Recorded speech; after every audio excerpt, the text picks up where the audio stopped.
Bonjour, j'espère que vous êtes tous très bien. On se retrouve aujourd'hui pour pour faire une dernière vidéo avant le déménagement.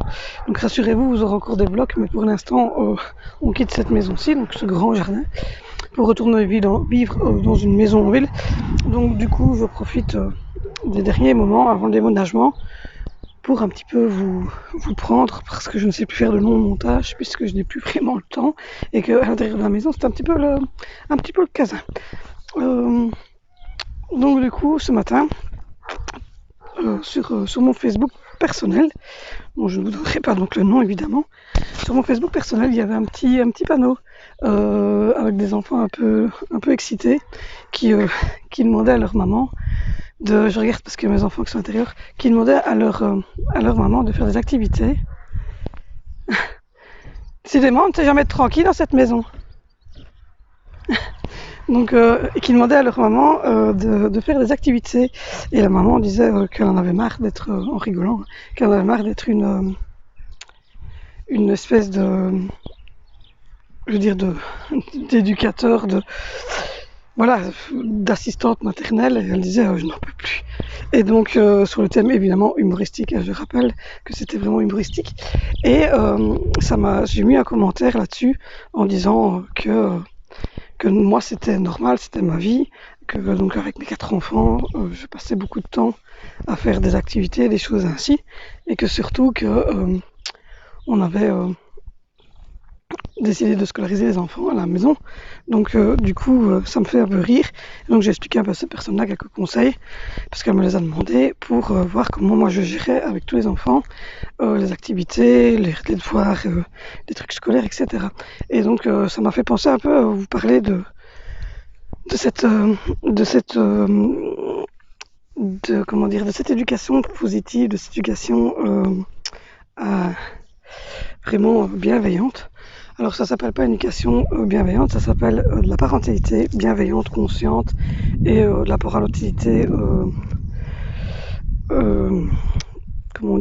pour donner en fait l'autonomie à votre enfant. Donc c'est pousser l'enfant vers l'autonomie, mais sans lui mettre de contraintes et sans lui mettre de barrières quelque part à son autonomie. Si vous voulez, le principe de base de cette éducation, c'est bien entendu de ne pas faire les choses à la place de l'enfant et de ne pas lui poser non plus d'interdit au niveau de tout ce qui est autonomie. Donc de ne pas lui poser d'intérêt au niveau de tout ce qui est d'autonomie et de pouvoir agencer justement sa maison de manière à ce que l'enfant puisse accéder à tout ce que vous avez vous décidé de lui laisser l'accès.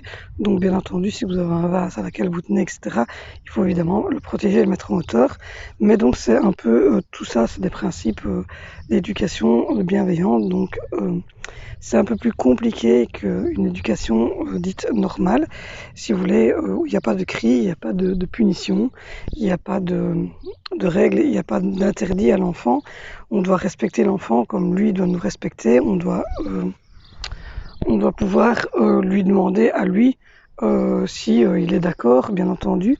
Donc par exemple, je veux dire, si votre enfant va renverser sa tasse de lait ou va renverser quelque chose, au lieu de crier dessus et de lui dire non, tu ne pouvais pas, fais attention, ça, c'est des choses qui ne servent à rien. Il faut plutôt lui demander ce qu'il va faire maintenant. Je suis dehors et donc il y a des tracteurs qui passent, ce qu'on doit faire quand on a renversé, et donc lui apprendre plutôt à ramasser et à réparer cette erreur par un acte plutôt que de le gronder ou que de tenir le verre à sa place. Et donc c'est toutes des choses ainsi. C'est par exemple lui permettre d'accéder à tous les jouets ou à toutes les choses que vous avez jugées qu'il peut utiliser sans avoir de contraintes, sans devoir se blesser. Et par exemple, si c'est pour se brosser les dents, etc., pourquoi pas mettre un petit tabouret pour monter dessus, donc un petit pose-pied pour que l'enfant monte dessus pour pouvoir se laver les dents d'une manière autonome. C'est pouvoir le laisser se laver tout seul, même si pour vous c'est pas bien lavé, tant pis, voilà, vous rectifiez un petit peu si c'est une fille qui a des longs cheveux, mais c'est toutes des choses ainsi. C'est vraiment accompagner l'enfant et être en coopération avec l'enfant dans la famille même. Alors, je pense que quand vous prenez ce genre de décision, ça ne fonctionne pas d'un coup non plus. C'est un travail assez grand. Il faut que, par exemple, que vous demandez à votre enfant d'aller mettre son couvert et son assiette dans l'évier. Il suffit de demander peut-être d'une manière plus posée, plus calme, du style dès que tu as fini de manger, est-ce que tu sais s'il te plaît déposer ton assiette et ton verre dans l'évier? Et quand l'enfant a réalisé cet acte et qu'il va passer derrière vous sans même peut-être vous prêter attention parce que il va partir jouer, vous lui dites merci. Et là, il va comprendre le sens de elle m'a demandé quelque chose avec respect, elle m'a dit merci, j'ai pu aller jouer. Et donc vous, quand vous allez lui dire, Betty, tu saurais mettre tes chaussures parce que nous allons partir, s'il te plaît? Lui va dire oui, maman, pas de souci, il va mettre ses chaussures, vous allez lui dire merci, on y va maintenant.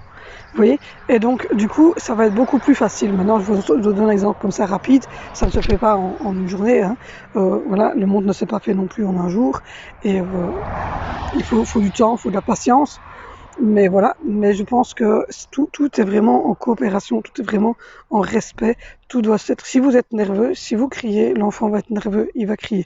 Plus il va ressentir votre stress, plus lui va être stressé. C'est automatique et ça va se relayer comme les poux, ça se relaye d'un cheveu à l'autre, c'est comme ça. Le stress, c'est la même chose que les poux, ça se d'un à l'autre sans hésitation et sans souci. Donc, il faut vraiment que vous, que votre conjoint et que les enfants soient vraiment en coopération. Ça doit vraiment, il n'y a pas un chef et un exécutant. Il y a tout un groupe, tout un système de petites entreprises qui se met en marche au sein de votre foyer et qui vous permet de faire en sorte que tout se passe pour le mieux. Donc voilà, du coup je vois la camionnette du facteur qui est là, mais ça mon chéri est à l'intérieur, je l'ai vu passer. Donc vraiment tout doit être en coopération et vraiment ça doit couler. Il doit bien y avoir expressément une organisation, mais ça je vous en parlerai peut-être un peu plus dans une autre vidéo, si c'est vraiment pour vous mettre un peu le décor de cette éducation positive. Voilà mon chéri qui montre que le facteur a amené un colis. Et donc voilà. Donc il faut vraiment prendre du temps pour tout ça et vraiment vivre sans le stress. Je vous ferai une vidéo un peu plus tard sur d'autres manières de faire. Mais donc retenez toujours de laisser l'enfant finir ce qu'il a commencé avant de lui demander de faire quelque chose pour vous. Donc, par exemple, si vous voulez que l'enfant,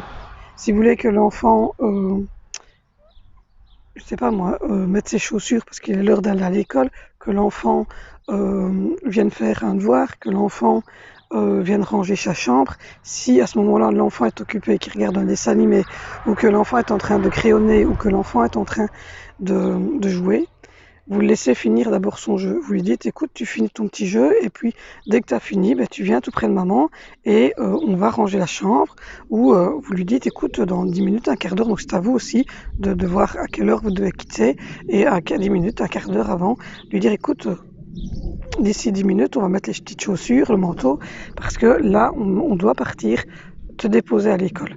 Et donc, voilà, c'est à vous aussi de mettre un rythme et de voir à quelle heure et quand vous voulez commencer, évidemment, cette activité ou quand vous devez, évidemment, partir. Et donc, de vous y prendre un peu à l'avance. Il faut toujours vous dire que c'est à vous de vous adapter à l'enfant et pas à l'enfant de s'adapter à vous. Parce que vous êtes adulte et vous avez la faculté de vous organiser. Vous avez la notion du temps. L'enfant l'a pas. En tout cas, pas tout de suite. Ça vient en grandissant, mais en tout cas, ma fille à 8 ans n'a pas encore acquéri ce système de notion de temps. Donc voilà. Donc je vous l'abandonne maintenant. Je pense que c'est vraiment là, cette fois-ci, la dernière vidéo avant la nouvelle maison. Donc je vais vous faire de gros bisous. On se retrouve évidemment dans 15 jours. Ou sinon vous pouvez venir sur Instagram. Je vais poster beaucoup de choses sur Instagram ces derniers temps. Et puis on se retrouve dans la nouvelle maison pour le home tour d'une maison minimaliste. Je vous fais des gros bisous. Prenez soin de vous.